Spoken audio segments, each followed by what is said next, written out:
Okay, cool. Hey, welcome back. I have some technical problems. We've got a new setup where we can both write, which will be lovely. I am Spectacular Partridge. You are Dutiful Wildcat. how delightful. Okay, so let's do a tiny recap. We were talking about deformation theory, and we were following this really good paper by Balázs Sendroy. Oh, Balázs Sendroy. And I know that there are some diacritics here that I'm not going to try to reproduce. I'm sorry, Balázs. We were following this paper. So what had we talked about last time? Well, we had talked about building this like kind of bar complexy thing. We'd said, oh, let's say I have some like finite dimensional associative K-algebra A, and we looked at like first order deformations. And what did we take these to mean? We took them to mean like structures, like new multiplicative structures, like associative, multiplicative, and I'll put the word unital in here just in case anyone's wondering. New multiplicative structures star on A, where star was really equal to like star F for some like F in HOM A tensor A to A. And what did we find? We found that, so I'm just trying to, yes, here we go, okay. We found that it wasn't just arbitrary Fs which worked. We needed two things. We need, for associativity, the star to be associative, we needed df to be equal to 0, where df applied was something that took in an A, a B, and a C. And how was it defined? Well, it was defined to be A, F, B, C minus F, A, B, C plus F, A, B, C minus F, A, B, C. So it looks like this thing called the bar construction, which we might actually revisit properly in a little bit. And we pointed out that what would it mean for two of these things to be equivalent? And we said, well, F should be the same as F tilde if and only if there exists some G such that like F tilde is equal to this like star, we use this notation like TG. I think maybe I wrote something like this last time. Oh, wait, sorry, I've messed up my, if and only if star F TG. We did this thing where we like had some automorphism TG, which was equal to like id plus epsilon G. And we found that we could like, given a star structure, given a multiplication, we could get a new one by like, you take your two elements A and B, you first apply T to them, then you star them, then you apply T inverse to the whole thing. And this gives you another star structure.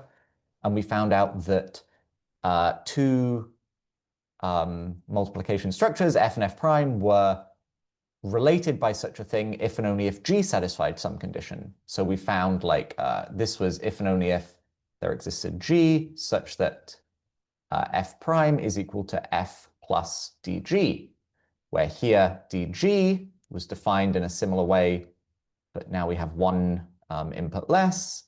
This was AGB minus GAB plus GAB. And then we kind of left it on a little bit of a cliffhanger last time.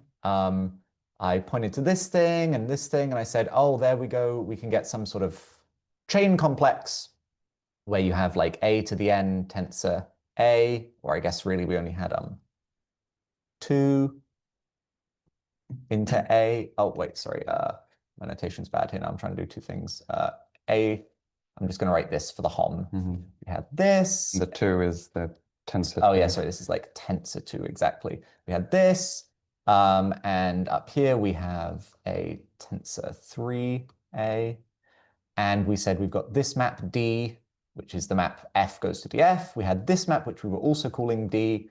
And then something we didn't do, but we could have done, is so this is going to be in degree 1, this is in degree 0, this is in degree 2. The numbers are like off by 1 for a good reason, and they're going to be even more off by 1 because we realized that like offline, we were chatting and we said that like, oh, you could actually look at sort of like this is a to the tensor 1. You could look at a to the tensor 0, which would just be like the unit for the tensor. And which is just which does happen here to be just k. I guess I will write k. I'd rather write 1, but I'm going to write k. And the guess is we could have some d here, right? So how would we build this thing? Well, what is a map k into a? It's entirely specified by where do you send 1, right? Like, so this is really just some value like lambda. And if we try to follow this kind of pattern up here, well, we should get like, what should d of lambda be? Well, it should be something that eats a single element A, and what should it do? What do you guess it should do? I think it maybe should do. You could write. Oh, yeah, okay. Well, maybe you should explain the bar notation, and that will okay, make yeah. clear what. Maybe that's true. Maybe that would be a good idea. So the thing we can see is if we look at this equation here, and then we look at this equation here, we can see that they do sort of similar things, right? They both say you've got 3 variables, A, B, and C. Down here, you've got 2, you've got an A and B. And you sort of like, you alternate the sign each time, and you keep your variables in order. They always read A to B as we go left to right. But we do, yes, they always go A to B as we go left to right, but you sort of like group them in funny ways. The first and the last term are special compared to all the others. In all of the intermediate terms, all we're sort of using is the structure of A itself. We're using the fact that like, given any n+1 elements, you can pick any, say, actually, I even, sorry, let me make this a bit clearer. Say I had like an AI, a j up to an. Like if this is a list of n+1 elements, of n elements, sorry, I can get a list of n-1 elements by actually multiplying these two together. J is just I+1, is it? Sorry, yes, that's exactly what, because it's the next letter in the alphabet. So like, sorry, that's what I was thinking. So I'm going to have n-2 many such maps, right? Because I could either do A1, A2, or I could combine A2, A3, or I could combine up to a n-1. Oh, so that's n-1 many maps. Sorry, I'm getting my numbers wrong. Okay, so there's n-1 many maps, and these correspond to these middle terms here. You can see, given A, B, and C, how can I group them up? Well, I could multiply A and B, or I could multiply the B and C. Down here, I don't have a choice. There's only one way to sort of multiply the list A, comma B. So how can we think about this? Well, we say, let's just sort of like write out our characters like this, A2, blah, blah, blah, AN. We have this thing that we could think of as like a bar notation, which is I'm allowed to put a bar anywhere in this list. And putting a bar in between 2 elements means multiply them together. Okay? And then I sort of like evaluate F on this whole big bar thing. Okay? Because now I have the right number of elements. I've turned my n+1 many, or n elements into n-1. But there's these 2 end terms, which are the slightly weird ones. Actually, wait, so let me, so that corresponds to these 2 here.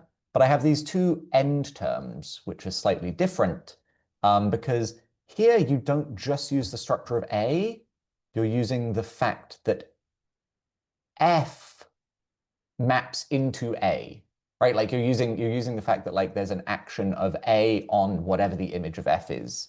Here that happens to be because everything is A. F is a map from A tensor A to A, so everything's fine. But these 2 outside ones are where you sort of just drop the element either side. So if we look at what this would be in like the bar notation, we're basically saying whenever I have my thing like this, what does it mean to put a bar here? Well, you can sort of imagine that putting a bar on the far left means like, well, I have nothing over here. So I'd like to somehow combine A1 with nothing and then feed the rest of the results in. And somehow maybe you might believe that like I should do this, therefore. I'm not sure like this is particularly helpful notation, but it's just kind of there's a bar on the end. There's nothing to the left, so I can't just multiply it. I've got to do something different. Um, so with all that in mind, we can come back to this question now of like, what might this differential down here be? While you have a little think, I'm going to first just write the one last summary we had from last time, which was we said the homology here, H1, which is the kernel, capital K kernel over the image. I might call these guys like, oh, sorry, I might call this one D1, I might call this one D2, maybe. No, I won't. Sorry, yeah, the numberings really don't matter, but they matter to me. I might call this the kernel of D1 over the image of D0. This is what would be the homology of this chain complex. And we said that this thing classifies precisely the first order deformations.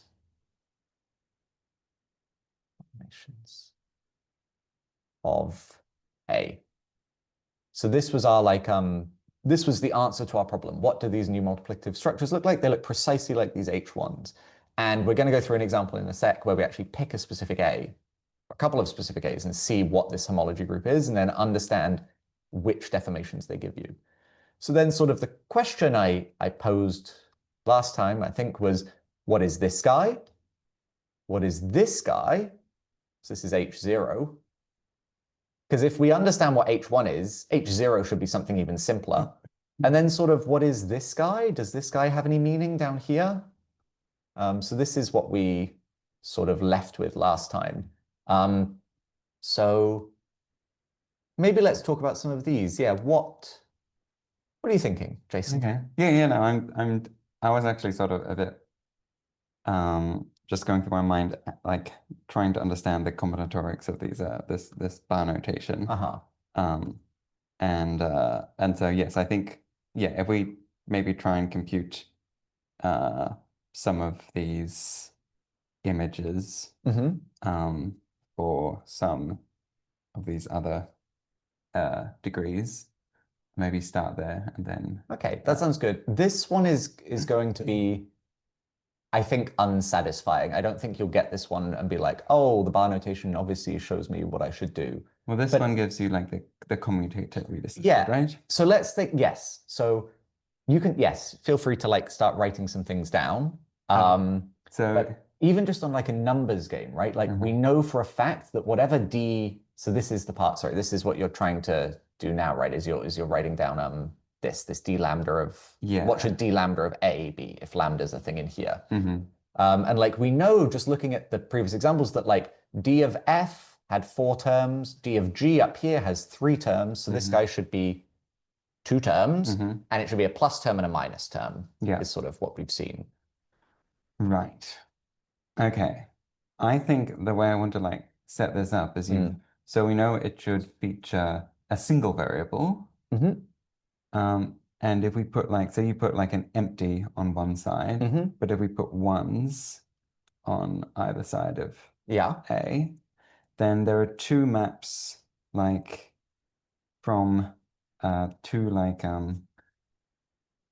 face maps. No, co-face maps. You can say face or co-face. Yeah, I won't. From 3 to 2, one which looks like this. Oh, you're drawing string diagrams. Oh no, okay. And one which looks like this. Sure. Right. And if we just do, let's see, lambda to the first times, or the first times lambda to the second, is that going to give us the right thing? I don't know. That's a great question. I'm going to write some things in orange. So I quite like this. I'm going to write here this lambda. I'm really thinking of, so something I think you're right, is like this lambda is really like a lambda of 1. in terms of like, how am I saying like a map K into A is precisely a lambda? Well, I'm telling you it's like a lambda of 1. That's really what determines this map. So the way I kind of see this guy is I say, okay, lambda is the thing I can plug stuff into, but I sort of like it doesn't really take anything. The way I kind of see it is I do my multiplication, and what does this give me? This gives me A, and then I'll have my lambda. Or, so here is where I did my did a multiplication and did lambda to the other thing. Right. Or I can do my multiplication and this is my lambda. I still don't have space to put anything in. Right. No, You know, the lambda should appear in this. Okay, so maybe this picture isn't very good, but the lambda is the nullary thing that sits between these two, right? Okay, yeah. So you do the thing on the left, which is A Yes, times okay. lambda of all the middle things times 1. And then you do 1 times lambda of all the middle things, and there's none, times A. Okay. And you subtract them. And I think that should work for, if we'd had two variables, then, oh, no. Right, then this would give us, I'm just going to draw it directly below, 1, A, B, 1. So this is a situation where we've just got a G of a single variable. Yeah. Well, there are now 3 different maps I can draw. There's this one, there's, the one which join in the middle to, yeah, and then the last one. And then we always apply G to the middle, pre-multiply by the thing on the left, post-multiply by the thing on the right. Interesting. Okay. So we'll get A, G, B. For this one, if we have this version, we get just GAB. I see. Okay. And then we have this one. So you're always sort of I see. So you're saying that this is it's not just left multiplied by A, and it's not just true that this last one is right multiplied by B. It's also multiplied on the other side by 1. That's sort of the hidden invisible bit. Where I was writing empty set upstairs, I should really have written a 1. Yeah, maybe. This is I'm nice. just trying to make this correspond to string diagrams. I'm sure, yeah. I don't like that, but I support you in your thing. So let's, what does this mean? It means we're sort of answering this question. What is h to the h minus 1? Well, by definition, it's just the kernel of d to the minus 1. So it's precisely the, the yeah, it's the lambda such that lambda A equals 0 for all A in A. And this is called the center. Right? These are the elements that sort of commute with everything. So we've seen that H1 is first order deformations, H minus 1 is the center. H0 now is an interesting one to think about. Sorry, I know I keep switching colors here. It's not super good. But let's just look at H0 for a sec. So what is this? This is going to be G in HOM A to A, such that dg equals 0, modulo these d lambdas. So modulo essentially the center. Okay, because that's the image of the previous one. So for understanding all of these homological things, it's always nice to pretend what if I was in the really simple case where I could just ignore this term, Sorry, it's just dg equals 0 modulo. This is the image, right? Sorry, yeah, the image of. Which is the commutator module or whatever. Yeah, yes. So all I'm saying is whenever you have one of these homology things, right, you build it in 2 steps. First, you say, oh, I take the kernel of D. So I pick a subthing. Yep. So I pick a subthing of this HOM A to A, and then I quotient by something. Yeah. And I'm saying the first step to understanding them is don't do the quotient yet, just find out what the subthing is. So let's just study what the subthing is. So we're not actually building H0, we're building Z0, which is going to be very confusing notation, but it's a different Z. This Z is for center. I think it's Zentrum in German. This Z is for cycle, yeah, which is not a Z. But here we're building Z0 of this complex. So what are these guys here? These are the maps G such that dg equals 0. And something, so maybe you know a name for these, maybe you don't, but I'm going to, instead of writing G, I'm just going to make a change of notation, which is calling these guys delta. So, and I'm going to rewrite it as, I'm going to put all my signs to be positive and say that this, I guess maybe a nicer way, sorry, again, it really doesn't matter, but let's try to like be consistent with our orderings. I might say that what is the things in the zeroth homology where there are things that satisfy this modulo something, so up to some equivalence relation. But say, for example, there was trivial center or everything was commuted. Say we didn't have to worry about the center. It would just be maps of this form. And do you know what such maps are called? Derivations. Exactly. These things are called derivations. Although I am concerned about the sign change. There's no sign change. Previously, remember, we had this minus that plus that is Oh, equal to right. zero. Okay. There's no change. Yeah, I've just you're right. moved, I've grouped all the terms. Okay. And generally, you will find that like for even dimensional things, the two terms where you have the outside bits will be of the same sign. So you can put them on one side and you'll get these. There's a nice like, Okay, yeah. there's some nice fun combinatorics to play with these. But these things are called derivations. And when you actually study H0, you'll get what are called inner derivations. Taking this quotient does that. I don't want to worry about derivations for the moment. They're beautiful and we will definitely come back to them. But I just want to do this tiny summary then, which was for like when A is a finite dimensional, that's, well, I don't know what a good, let's call the category this, like finite dimensional associative K-algebras. We've seen that like it's, I'm going to use some made up notation, which I'll then justify. We've seen three interesting homology groups. And this H here stands for, I can never spell this right. I think it's Hochschild, like this. It's one of the words I've never had to say out loud, so I don't want to. And I think there's the S goes here. I'm very sorry. I should know this. We've seen these three homology groups, which are precisely the homology groups of this thing that I've been calling the bar complex for no justified reason yet.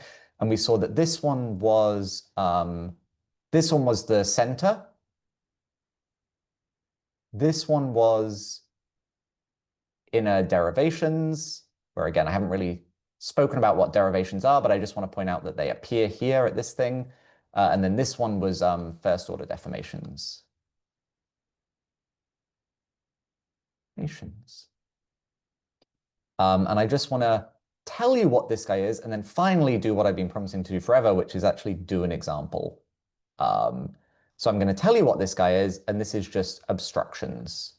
Like is often the case in these homological things, this is obstructions to first order deformations. Is that meant to mean something Yes. at this point? Yes, it is. No, it's meant to mean something when we do an example, which will basically say, if this guy up here is empty, you'll find you've got lots of deformations, or maybe up to a yes. Okay. We'll see what this means through examples, but this is the one I'm telling you as like a new thing, right? This one's new information. Right. If that one's empty, we'd expect lots of things the layer below it. Yeah, you would expect there to be not many obstructions. An obstruction should be, if there is a class in here, it should somehow stop me from getting something down here somewhere. Right. We'll see that in examples, Okay. which is, I would say, the best way to do this. So this is essentially a summary of what we did last time, plus some bonus stuff. And I just want to take like a step back and point out that like, we've now started writing like homology groups of chain complexes, but these really do come from actually sitting down and writing out that in order for a new operation, which is defined by, if we remember, like A star B is AB plus epsilon FAB, in order for such an operation to be associative, we need this very explicit equation to hold. It so happens that these equations are all so beautifully structured that we can get away with writing down this kind of very abstract complex and just taking homology. But something, yeah, I really want to do an example for is to point out that like this isn't just a formal symbol. Like we really know how to calculate this. We know what D is. We know what these bilinear functions look like. We can actually do stuff here. So I want to take us through a little example. So um, pick your favorite group. Thomson's group. Pick Yeah. a different favorite group. Z2, can you do that? Group. Yes, that's actually exactly the group I would love to do. So let's take, that's not a ring though. That's not a K-algebra even. So how do I make it a K-algebra? Well, I just make it a K-algebra. Okay. So I take this group ring. So I take a group and I go ring. So what is this? And This K is, again is so sorry, K is my field. So arbitrary. it's still exactly, algebraically closed. it's arbitrary as long as it's equal to C. Okay. Like it can be any field you want as long as it's C. Mm. No, everything is, there are statements that are true when it's not C, but I don't want to pretend that it's not. I will always pretend it's C.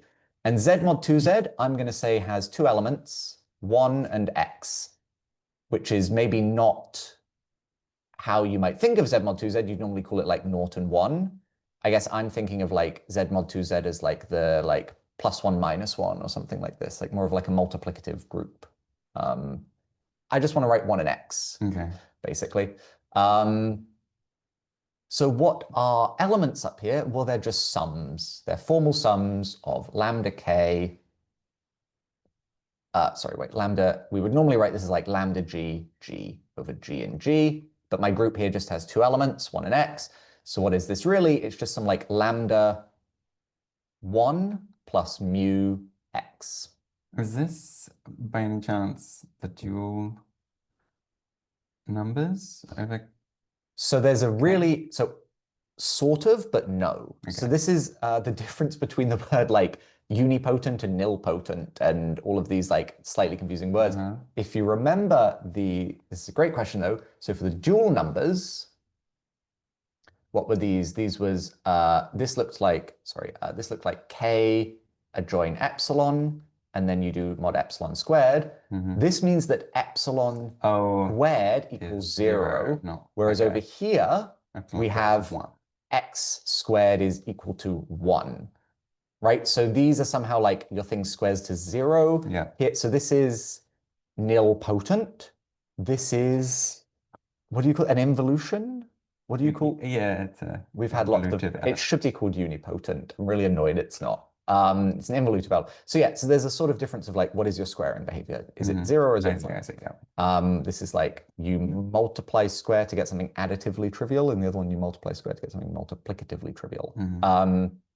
You could also consider this as an anyway, yes, sorry, but this is the link. There's a sort of difference there.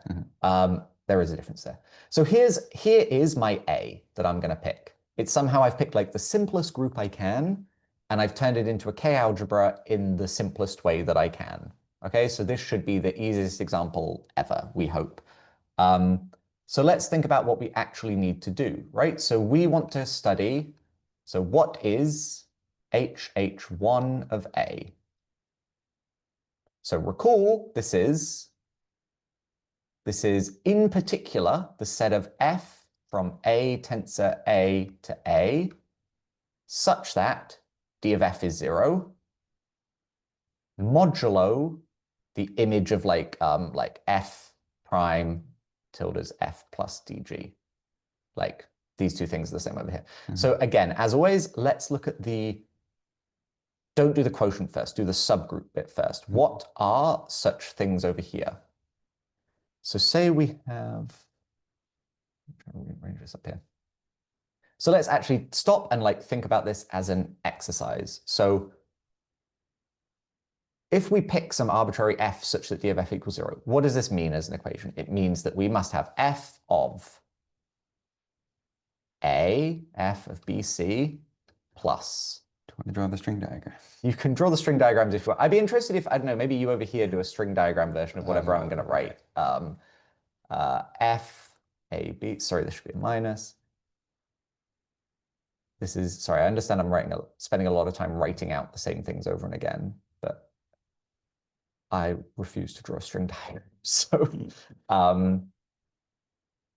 But remember now that like A, B, and C can essentially, because everything is linear, right? Everything is bilinear, we might as well just look at what happens on basis elements, 1 and x. So can we sort of like, and note, for example, if A happens to be 1, then this term or if B happens to be 1, these two terms will cancel. Like there are some. A is on, those two will cancel, right? Well, so let's start thinking. Yeah, what can we start doing? You've got a colored pen as well. You can start writing. So what are some cases we can rule out as like? Okay, right. So I guess a priori there are 8 ones we would need to. Yes, exactly. Like but A, B, C would be in some. Oh, sorry, like not 0, 1, but like 1x. Yeah, but maybe yeah. If A is 1, then we've just got FBC minus FBC plus F, right, because I'm suppressing the yeah, sure. 1BC minus F of 1. Wait, what? If A is 1, where have you got this second FBC? Oh, wait. Right, I've oh, sorry, yeah, no, I see what you mean. So you're literally writing them in the same order. Yes, sorry. Oh, yeah, yeah, no, that's fair. Okay. Oh, the canvas is too big. We'll make a new canvas after this calculation, maybe. Okay.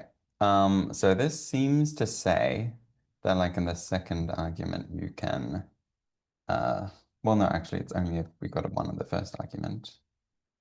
Well, it says this.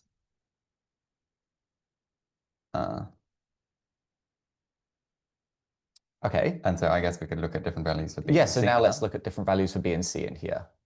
And I guess because of symmetry, this should also more or less tell us what happens if C is 1. Okay.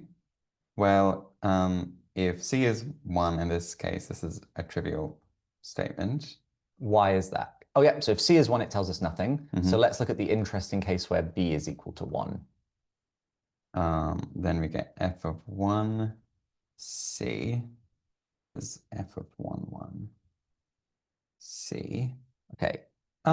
Okay. This sort of says that at least f1 blank is completely determined by its action on 1. Sure. So if we put C equals 1, this tells us nothing. So the question is, does it tell us something if C equals x? It says that f of 1x is equal to f of 1, 1x, right? Okay, so this is like one equation we get from tracing this down where we set A equals to 1. There are some others. So the next sort of obvious one to do would be, like you said, what happens now if C is equal to 1, B equals 1, and A equals x? That would be like the dually symmetric kind of one. X, f of 1, 1 is f of x1. Okay. So you're guessing this. Yeah. 1. X1. Other way around. Oh, sorry. Okay. And now what if B is equal to 1? Yeah, sorry, yeah, sorry. I was just looking, sorry, I need to move my screen because you can't move the screen. Okay. I need it. I'm just cheating by looking at the answers as well for checking, you know? Okay. Then we get so it's A F, so we get A f of 1 C minus F A C plus F A C. Yeah. Minus F A1 times C. Okay, but we can now say some more about this, right? Because, well, first of all, we can cancel out this goes these intermediate terms. Yeah. And we know that AF1C is the same as AF11C. Interesting. And this is a F11C. Okay. So that's a trivial. That's a trivial one. That hasn't told you anything at all. So maybe you oversimplified there too soon. Well, I don't. So what happens if I just take this is equal to that. Mm-hmm. And I just set, for example, like C is equal to 1. C Does is that equal tell to me 1. something I haven't already seen? If C is no. So we've already done all the C equals 1 and all the A equals 1 Ah, that's so cases. true. Okay. Um, So and here are the two equations we've got so we know far. that if we've got a 1 in either argument, we can just take the other one out. It would, but we don't. So I guess one thing we don't know is so we know that if we've got f of the thing we don't know is what f of xx is. Sure. And I would say there's also one other kind of property we're missing. So this is one, you're right. So like here's one thing, which is like what is f of xx? And then the second thing I would say is like these up here are like very symmetric. This is the same thing but symmetric, right? Yeah. I mean, so like the other thing is this is an abelian group. this sounds very helpful, doesn't it? Okay. So I was just going to say like so is because we can move these A's and C's around. That is true because the first thing is equal to f11x. The second thing is equal to all x. four of these things are equal. Yeah. Okay. For the sake of, oh, sorry, there is this okay, we'll definitely start a new thing after this because I don't want it to crash. It's giving us a little exclamation mark. So here's a hint, just because I want to do another example after this as well, is my claim is we won't find any constraints on this at all. Okay. There will be no So we've got f interesting. of 1, is seemingly like can be chosen to be anything. Sorry, f is bilinear. Yes. Okay, but this right. So f of 1 should be So 1. f from A tensor A to A is closed, by which I mean like just introducing some nice words here. If and only if, so it's a bilinear map, it has to be like this guy anyway. So the only condition we found is if and only if it satisfies, we can turn these four into essentially just 2 bits of information, right? We're saying that like f of 1x is the same thing as f of 1, x. And f of 1, does that just have to be 1? Let's come back to that in a sec. And f of 1x is equal to f of x1. Because from this, you can derive this equation up here. Yeah. Because it says you can just flip them both. What was your other question? Sorry, does f of 1 have to be 1? That doesn't. No. I mean, is 1 not the unit in A tensor A? Or 1 to... So f here is a map of k up. It doesn't have to send 1 to 1. Okay, so, okay. I mean, the pair 1 into 1. Yeah, sorry, it doesn't have to send the pair 1 into 1. Okay, how do I make a new iPod? Oh, wait, can I save this? Wait, sorry, 1 sec. Should we? Oh, yeah, that's what I meant. Can you pause the recording? Oh, it's me. New recording, yeah, sorry. Okay, cool. Back on a blank canvas. So I just want to, so what did we just say? We said like we're interested in these like f. Oh wow, sorry, my stroke's gone really big all of a sudden. We're interested in these f such that f of 1x is equal to f of x1 and f of 1x is equal to f of 1 comma x. But we can actually be even more concrete now, right? Like we can actually write down some, I told you what a general element in A looks like, right? Like, so a general element in A is of the form mu. Does it go lambda then mu or mu then lambda in real life? What? LM lambda Oh. is lambda 1 plus mu x, right? So f of 1 has to be, so let's like start writing this down. So what is f of 1? Well, it's just going to be some lambda 1 plus mu x.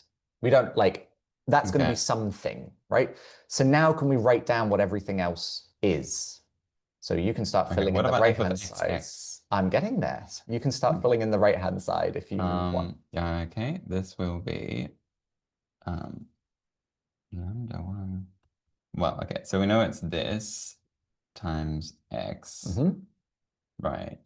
And that simplifies to mu 1. Can I not write the 1 if I just It's a different kind of one than the one that lives in K, right? This is the identity element of Z mod 2.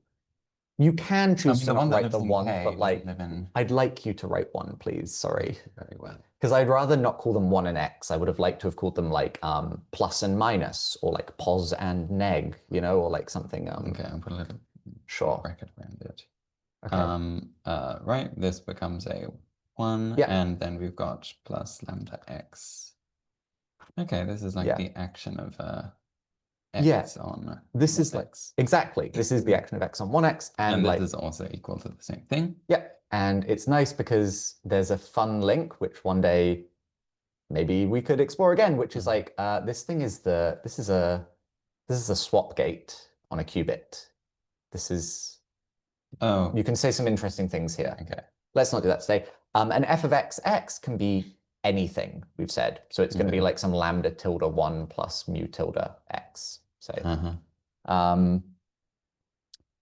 And this is essentially like all, well, if we let's maybe be fancier and call these lambda 1, lambda 2, lambda 3, lambda 4. So we could imagine putting them in some matrix. Not mu, lambda 1, mu 1.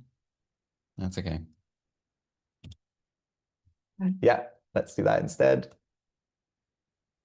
That's nicer, you're right.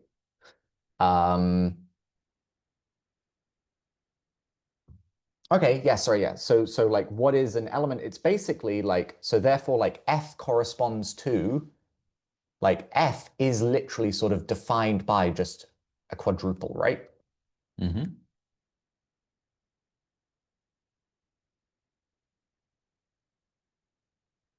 Right? So we've done something, and again, like I just want to go back because we've done something super abstract, which is we've gone like, how do I modify multiplication structures? And now we're saying like 4 complex numbers. That feels kind of like a big leap, right? So remember, like this actually is a way of defining a new multiplicative structure that's associative on K Z mod 2. And what does it mean? It means that like, well, if I wanted to multiply 2 things, A, B, what would I do? I would do AB plus epsilon F AB. And this vector here is telling me, okay, what is F of AB? Well, so I could actually write this as a matrix, right? And like have a B and do something nice as a matrix. And indeed, there is something to be gained from doing all of this in the language of matrices. That's another thing maybe we'll come back to. Now I just want to look at the other condition, right? Which is this quotient condition, right? So this was just building what these cycles were.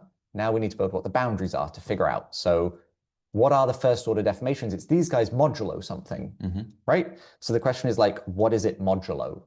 Well, it's modulo, we need to understand like, what does D of G mean, right? So we have that G, which is a map from A to A, such that, well, no, we'll be looking at D of G's, right?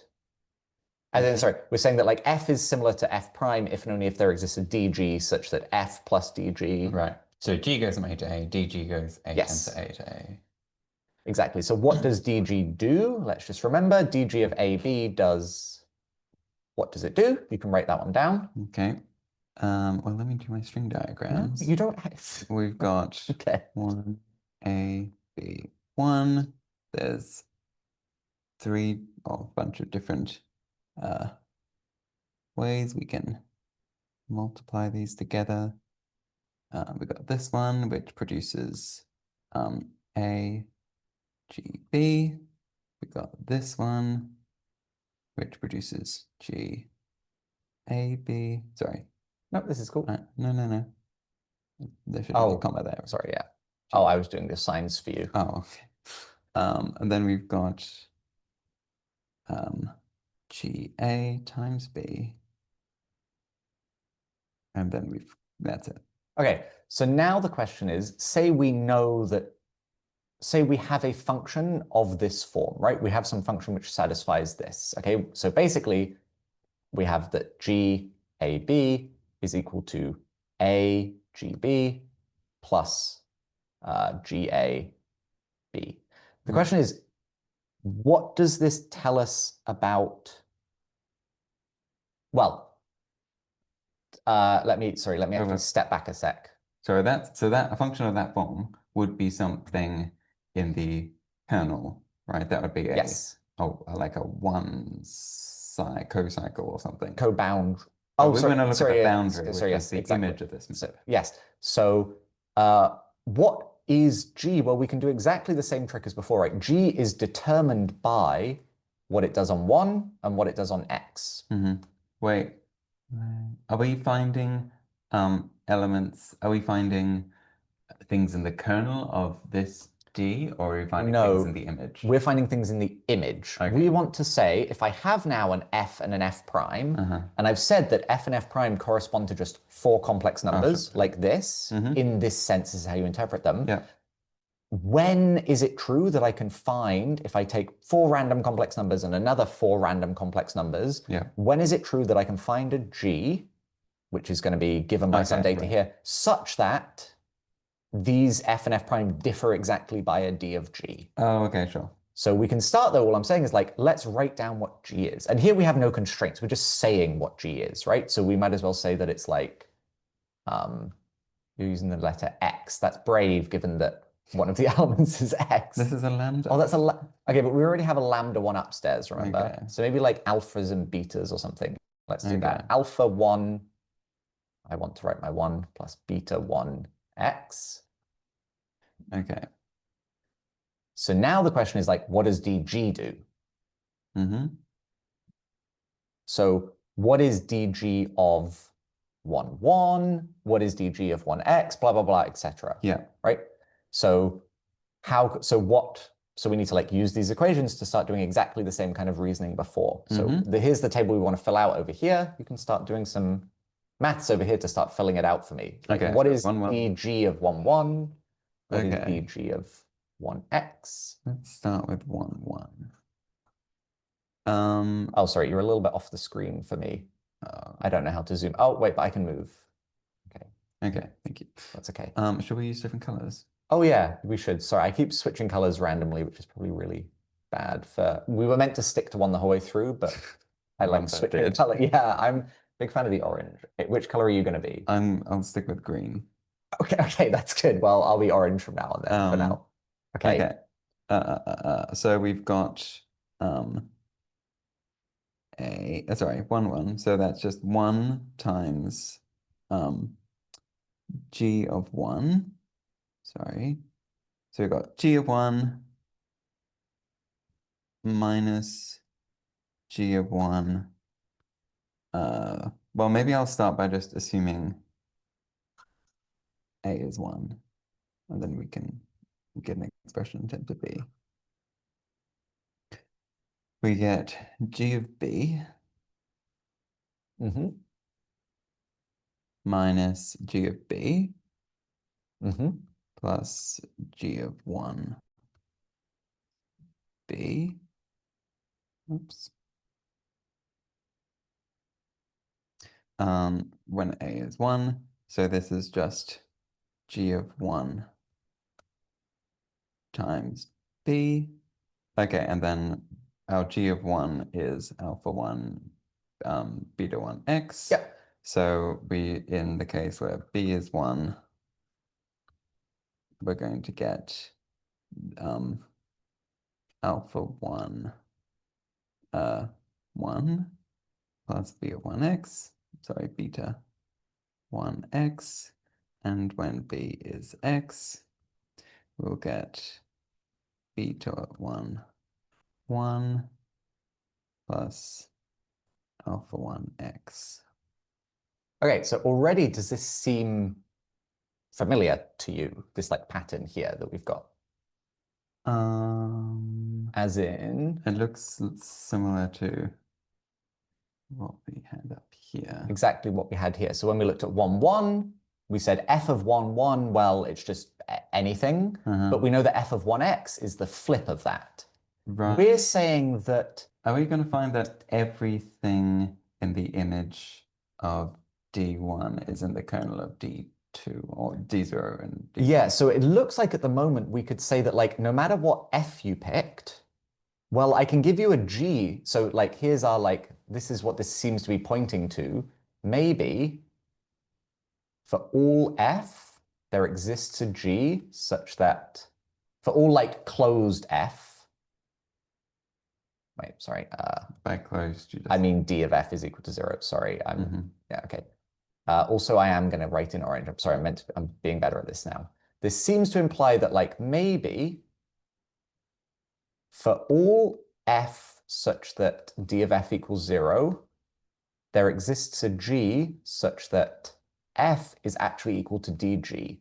It's like d squared always equals 0, so this would be consistent, but we're actually saying that like it's precisely the kernel and the image are the same. Exactly. And why is that? Well, because at the moment, if you give me an f, like y, well, just pick like alpha 1 equals mu 1 and beta 1 equals lambda 1. Other way around, right? LM, yes. Right. So at the moment, this seems to be true. This seems to be saying, like, what would this imply? This would imply that, like, HH1 of A is equal to 0. It would mean there are no deformations of this thing. It would mean it's very rigid. In fact, terminology, if something has 0 deformations, we say it's rigid. So now the question is just, is it rigid? Is it true? So we know what we want this one down here to be, right, as well. We want it to be the same as this guy up here. Yeah. And it will be. Yeah. Spoiler, like I won't give this one. This one, though, is very interesting, right? Because remember upstairs, we had no constraints on what this was. This didn't mention lambda 1 or mu 1. It was just a different lambda 2 and a different lambda mu 2, right? So what we need to check is that the coefficients we get in here aren't just combinations of alpha 1 and beta 1. Otherwise, we might have some problems, alpha right? 2 and beta 2, right? No. So this is an interesting one to think about. Okay. So let's think about this. Okay, right. It's fine if they're not literally alpha 2 and beta 2, but if they're but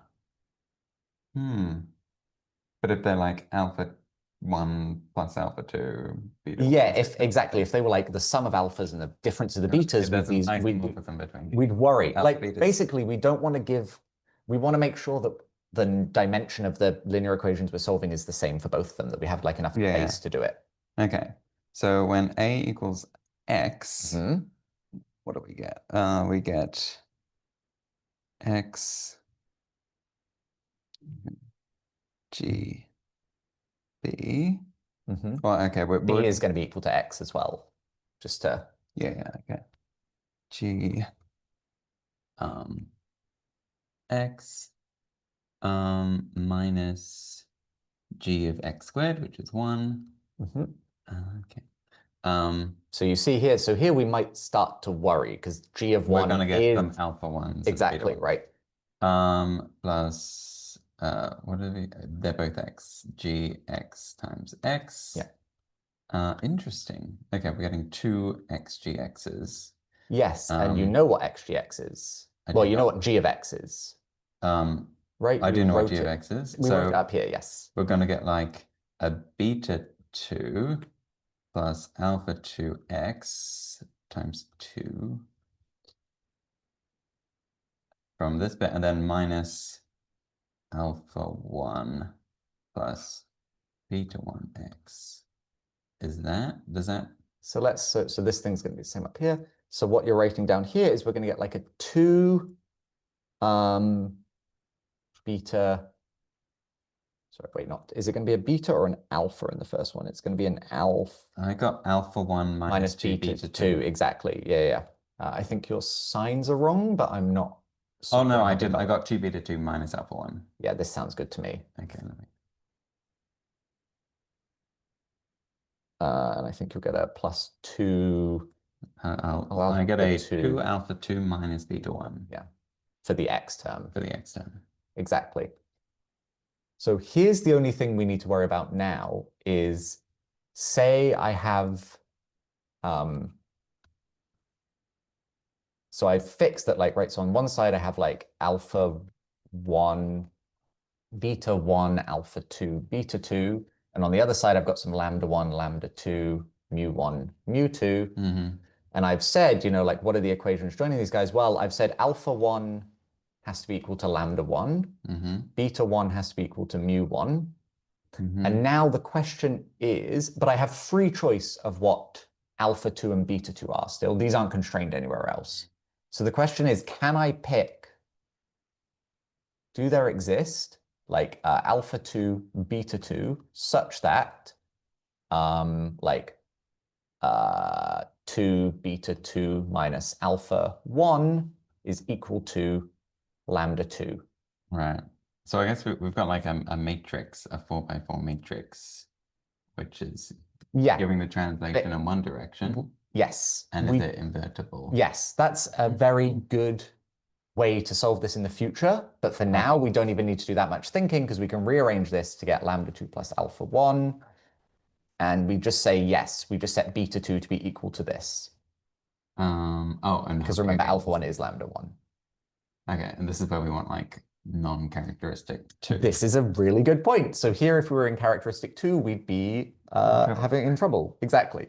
But you can convince yourself that, like, really, this is just a linear equation with one guy fixed, so it gives you 1 degree of freedom, so it's exactly what you need in order to fix a guy. So in short, we found that like summary, or like answer to the question I didn't even ask, but meant to ask, like answer, Z mod 2 is rigid. Or like the algebra of a group is rigid.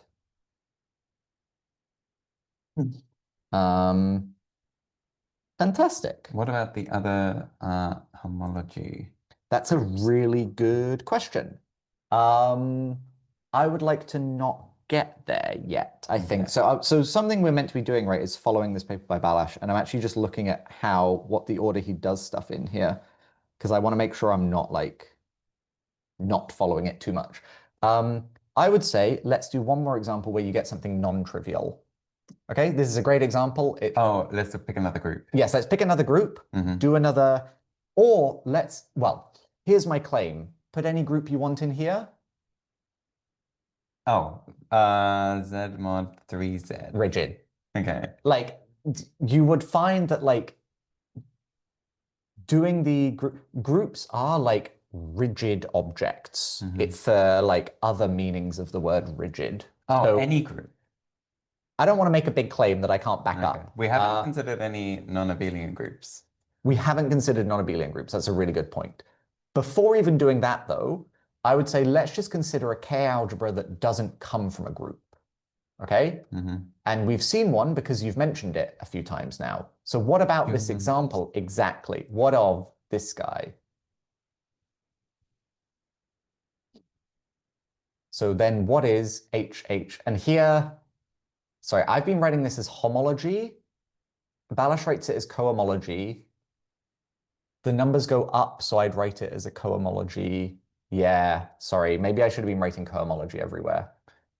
So these are co-chains, is that? Yeah, because the numbers go up. At 0 and go up. Exactly. Okay. If your numbers go up, this is a co-chain. So you do cohomology. If your numbers go down, this is blank chains, complexes. Yeah.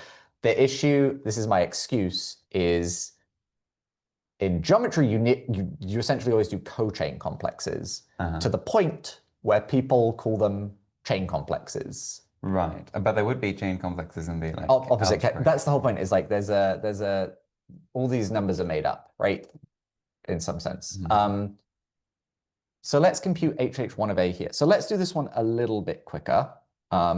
Let me tell you first of all, like, what does it mean? So there's two conditions we have to do, right? Like, one is like f such that d of f equals 0. What does this imply about f? And then, like, what does it look like to quotient by plus or minus d of g? So what does it mean for d of f to equal? So same thing, right? So we'll be able to say, like, f is either what is the basis for this guy as a vector space? Okay, it just has a 1 and an epsilon, right? So we can say, what is F11? What is F1 epsilon? What is F epsilon 1? And what is F epsilon epsilon?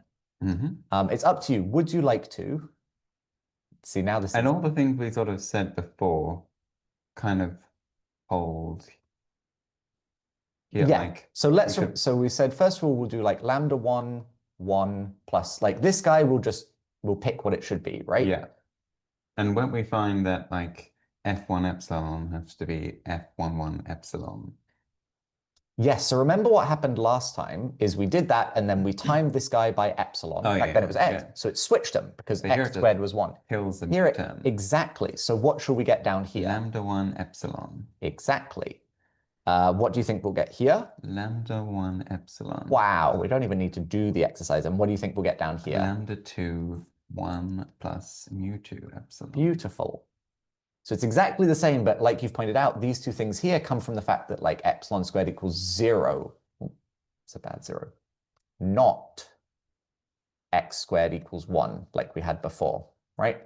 So this is where these things now look slightly... So you can already see that like maybe there's a chance of something different happening because when we do d of g, maybe, there's a chance something could go differently. So the question now is like, what does a d of g look like? So if we say g equals, sorry, so we do the same thing as before, right? We say g of 1 is equal to alpha 1 plus beta 1 epsilon. And we're going to say g of epsilon is... So yes, you could do all of this with matrices.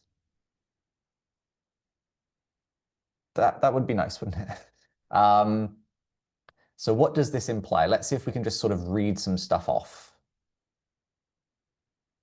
1 epsilon. Feel free to start saying things or reading stuff off. Okay, let's think about this. Or thinking, that's also always good. So this is like 1 g of 1 plus g of minus g of 1 plus g of 1. So that's just g of 1, I think. Yeah. Alpha 1, 1. Yes, if everything is only ever a 1, you've got 3 terms, right? You've got a plus, minus, plus. Yeah, and you just, okay. The 2 of them will cancel out, so you'll just get a g11. Exactly. Okay. Okay, now here we've got an epsilon. Yes. So we're going to get a 1g epsilon. Yeah. Oops, g epsilon minus a g epsilon. So those are going to cancel. Yeah. Plus a g1 times epsilon. Lovely. And that is going to give us just alpha, no, beta 1. Is it? Well, okay. Well, the first terms cancel out. Yeah. And then, sorry, yes, you're completely right. Alpha 1 epsilon, right? The beta term disappears, so we just get alpha. Cool. Now, should something different here we get, I mean, no, I don't think anything different should happen because these are still so commutative. the right two will, exactly. So things are commutative. These two will cancel instead, but you'll still get exactly the same term. Yeah. So what do we get down here? We're going to get another alpha 1 epsilon. Now, this is the one where something interesting might happen, I think, because yes, sort of what happened previously. So before we had an invertible transformation between the coefficients. Yes, exactly.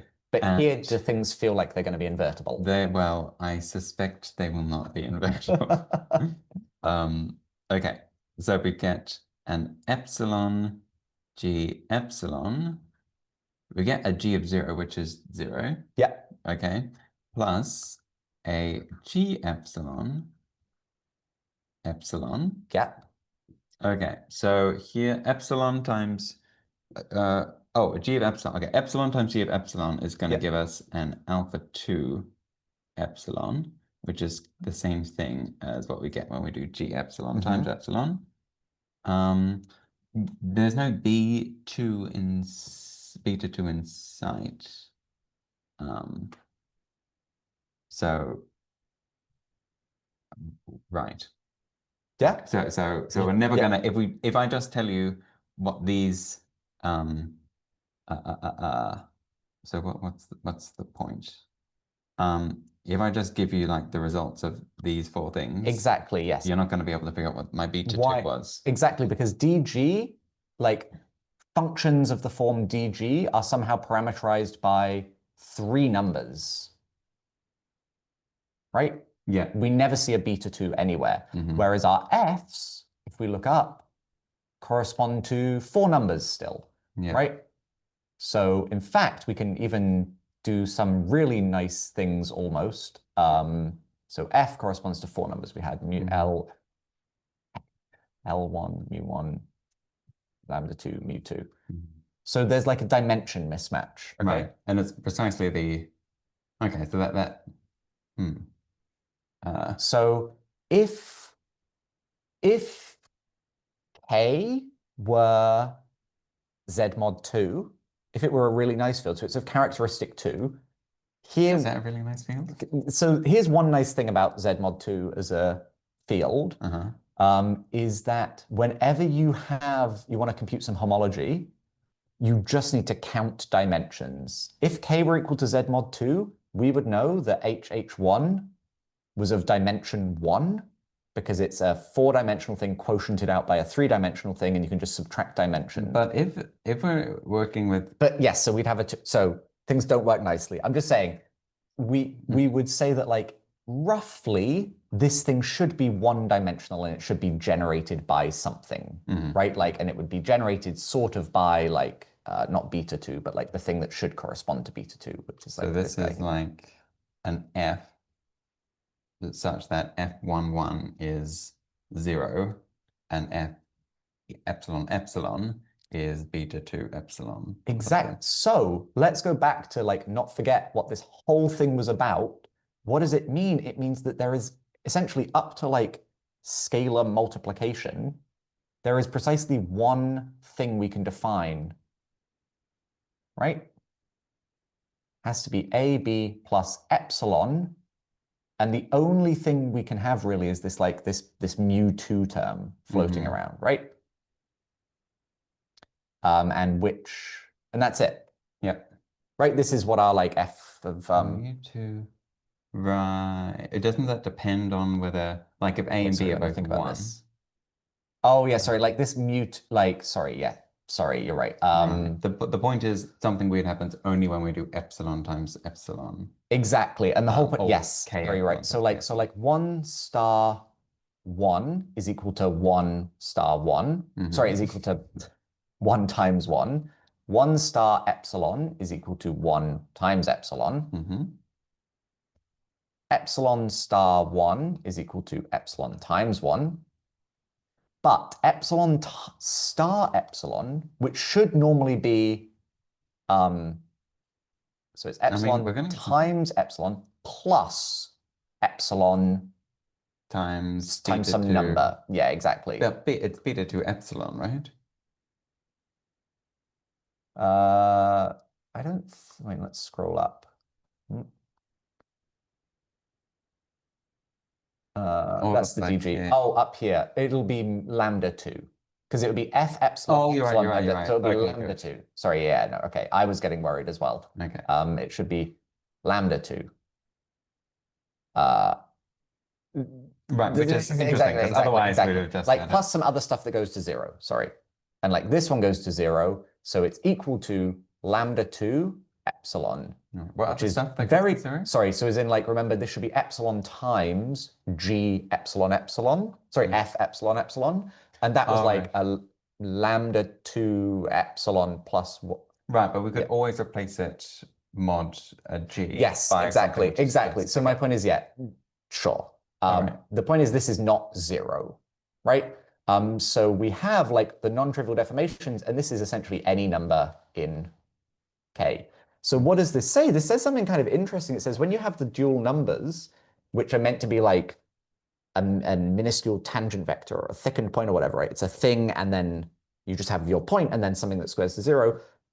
Something that's like close to that is something where you square it and you don't get 0, but you just get like a multiple of what you started with. Mm. And we can really see, if you remember my like whole story at the beginning, right, was like studying an object X in C, you should instead, this is isomorphic as a category, which is pretty gross, right? Like this is isomorphic to C over the terminal object. So like what if instead we study C over stuff, like some fixed Y, say, and like blah, blah, blah. And then I was like, oh, and like given an X, a deformation should be an X tilde such that like X tilde over 0 is equal to your original X kind of thing. Here we see, if we say that A, like lambda, right? I'm just going to write lambda instead of lambda 2 for a second. A lambda, right, is now essentially a fact. So we're working in algebra, so things kind of go the other way, right? But like this is like for lambda in like K, we have a whole family of A's parameterized by K. And this is such that A of 0 is precisely the A we started with, right? If we set lambda to be equal to 0, we do get exactly what we started with. Right. So it's not that like this deformation is something entirely new where suddenly a thing that's squared to 0 is now something else. It's just saying like, oh, we could have shrunk it to 0 rather than making it be 0. Right. So I do suspect that this is like, rather than a map over k epsilon over epsilon squared, there should now be a map k epsilon over epsilon squared into yes. Then that's because we're doing algebra instead of geometry. Right. So there's an op. So yes, there should be a map from like your extension of scalars goes the other way, right? So like, yes, this is not really a thing that lives over. Well, okay. In some sense, yes. But here's a yes. Okay. Yes. I mean, there's a way in which, right, you can say that this does kind of live over K. You just project down to whatever the parameter is. Right, like something indexed by a thing is a thing fibered over that thing. Something indexed everything is a thing fibered or am I over getting an that op thing. somewhere wrong? I mean, that's index everything is a thing fibered over that thing. Shh. But I see. but I'm saying this isn't useful to think about. Okay. Like we're not. Yes, exactly. But I'm trying to understand like what is that? What actually is this guy? Yeah. Okay, Or what's this map? Because it's like saying. So we have some K, and we have some. This includes into K epsilon over epsilon squared, right? We have an my arrow. So there's a arrows unique map from K into A. Yeah, but this is now like a whole family of A's, right? Oh, is this A epsilon or something? A extended This is over A the lambda. scalars. Yeah, exactly. So this receives like, oh, sorry, it's wrong. Like, right? Yeah. I'm getting confused. Sorry, I'm like, I never do algebra. This is one reason we're doing this group, so I can like remember which ways the maps go. Yes, for this to have a structure of this. I mean, we're choosing where like epsilon gets sent to, right?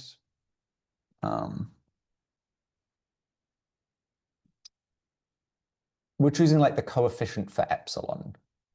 Right, as an element of.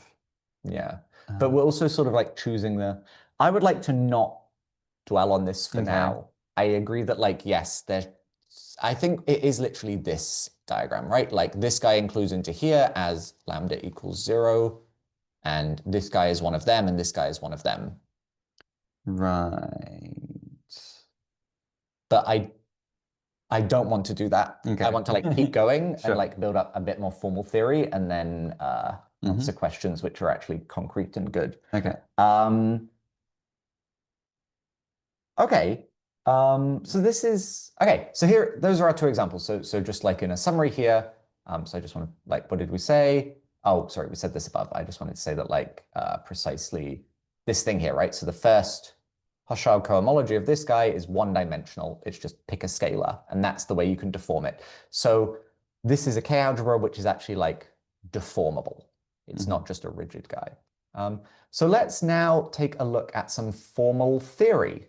Or let's do a time check. How long have we been going? I don't remember when we started. Me neither. Okay, that probably means it's a good time to stop for today. So, okay, well, let me give you a little teaser trailer. which is earlier you pointed out, right, that I will switch colors because I'm going to say something different now. So earlier we pointed out that like probably we have like an entire complex of these guys. There's two ways I'm going to do this.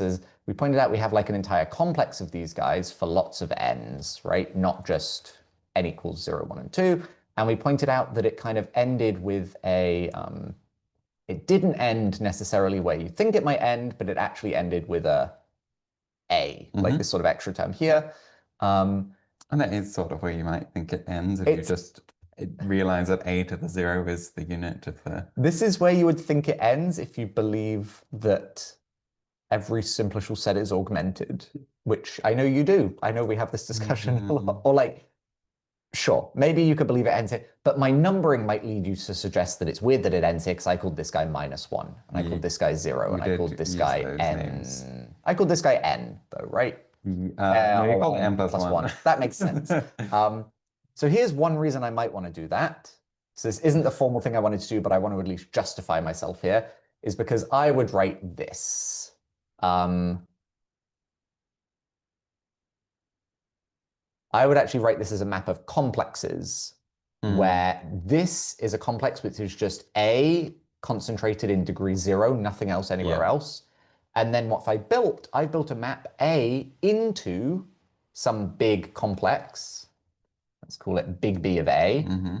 And I've built it really nicely. Nice. Okay. So this is why I would like to put this guy in degree 0, because if I want to make a complex with just a single guy in it, I would put that in degree 0. The reason I would want to do this is because I would like to say that this is some kind of resolution of A, maybe, would be an interesting thing to do. Also because like as a simplicial degree, this guy is of simplicial degree 0. Something we've half pointed at, which I really just want to mention very briefly, is like, what do these chain maps actually look like? Well, they look like a sum of like -1 to the I of some sort of like combine the ith and the ith plus 1th element somehow and do something funny on the boundary. Yeah, which are like the coface. The coface maps. Yeah. Or the face, sure. Yes. Coface or face depends like what do you call the guys at delta. Okay, you could, yes, that sounds great to me. But so the point is, a story we could tell, which we're not going to tell here because it's not in the paper, is instead of thinking of this guy as a chain complex, we would actually think of this guy as a simplicial or co-simplicial object, right? And there are some maps in the other direction. What are the maps in the other direction? Well, if I have some map from A tensor A into A, there's two ways of getting a map from A to A out of this, and that's just like plug in 1 into one of the, I mean, there are many ways, but like here are two ways I could give you. Plug in 1 to these. And this would satisfy some simplicial identities, because if I do the operation where I like start multiplying two things together pairwise, but then I've plugged in 1 to some of the things, I'll end up where I've started. So like you can see how the simplicial identities might hold. So there's an interesting story here to tell about Dold-Khan, right? Which says at the moment we're building something that lives in the world of DG complexes, DG categories. We're building a chain complex. Sorry, this is way sudden jump in formality. I just want to mention it. But instead, we could be looking at simplicial objects. So this is something I'm not going to talk about. One thing I did actually want to talk about was just this differential here was the really interesting one that you pointed out was the commutator. And it turns out that a lot of the structure that we've seen can be interestingly expressed in terms of the commutator. So for example, like when you look at, say you call the multiplication map mu, what would it mean? Or say you call any map of this form mu. Let's just pick a map mu. I've been calling these f, but let's pick it mu because we're pretending it's a multiplication. What does it mean for the commutator of these guys to be 0? Claim this happens only if mu is associative. Okay, so all of the times we've been saying associative, we could have been drawing a bracket instead. Here's another question, like what does it mean? Say I have some h, so I'm using Balazs's notation here, that goes from A to A.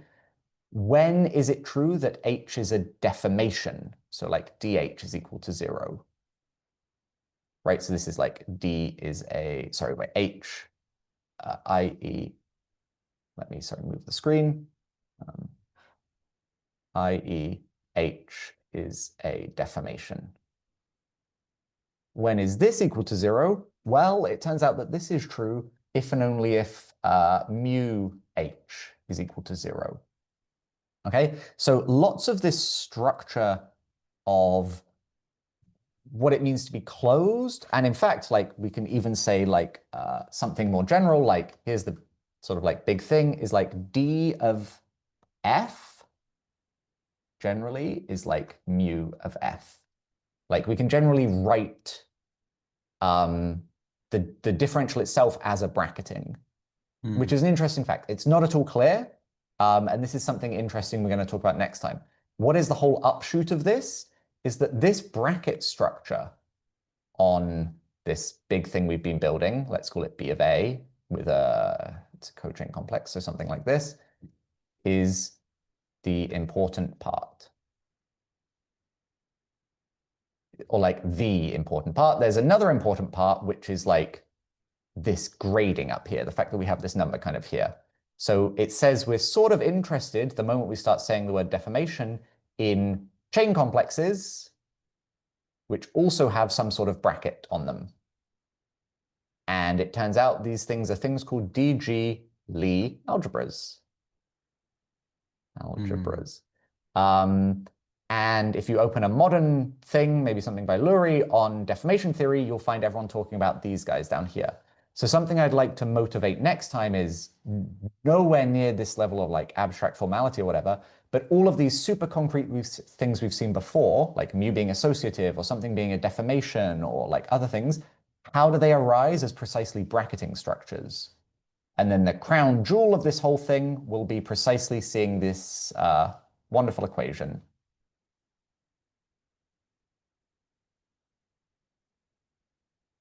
This guy over here, maybe with a half, if you like, the Morat-Cartan equation. And we will understand when this guy arises and what it means and what it has to do in terms of like changing multiplication structures on an associative K-algebra, for example. Any questions?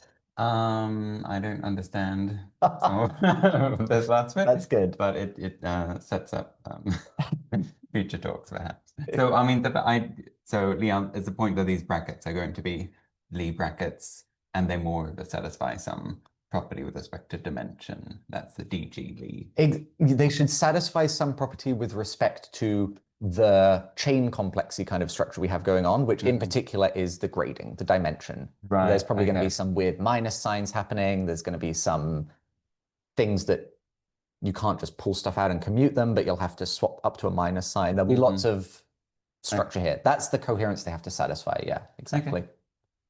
Great. Cool. Thanks. Okay.